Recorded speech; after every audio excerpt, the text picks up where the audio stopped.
জ্ঞান খুঁজে কবিতা।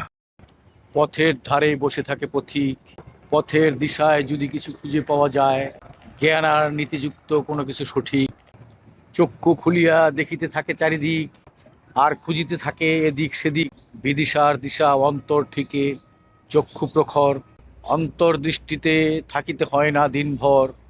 হতে পারে কিছু সময় বা কিছুক্ষণ, অন্তর ভরিয়া হৃদয়ের আবেগে দিয়ে সুদৃষ্টি আর সুমন।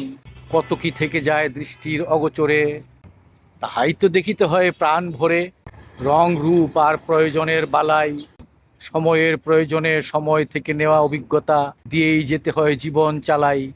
অন্তর্দৃষ্টি যদি না হয় প্রখর, বেহুদায় দিন পারে হয়ে যাবে জীবন মরণ। ভিন্ন জায়গায় রক্ষণ, খাঁচায় বন্দি জীবনে থাকে না পরিপ্রেক্ষিত। তাই তো তথ্য খুঁজিতে রাখিতে হয় জীবনকে খোলা জায়গায়, খোলা আকাশের নিচে রক্ষিত। ছোট হোক কোনো জিনিস, কোনো বস্তু, তুমি দেখো নিখুঁত, দেখিতে চেষ্টা করো তাহা, তুলে ধরো তাহার রূপ রং রস। দেখিবে তাহা দিয়েই তুমি পেয়ে গেছো কিছু, হয়তো বা ছোট বস্তু। তুমি যদি সেখান থেকে জ্ঞান অর্জন করিতে চাও, আরো গভীর গভীর থেকে দেখিতে হবে তাহা, অন্বেষণ করিতে হবে, যাইতে হবে অনুপরমাণু আরো গভীরে। তখন তুমি পাবে বাহা বাহা উপলব্ধ অভিজ্ঞতা আর রং রূপের নির্যাস নিয়ে।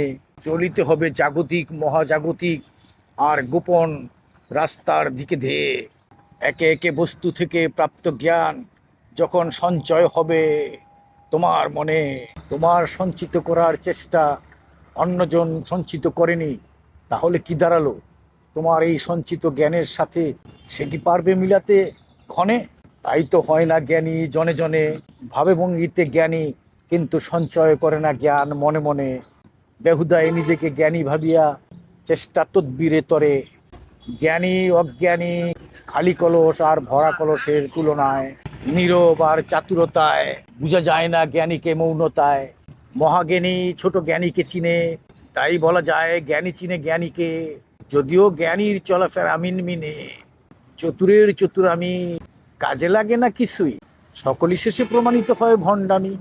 দেশ বিশ্ব মানে না তাহা, শুধু তাহাদেরকে বাহাবা দেয় কাকি আর মামি।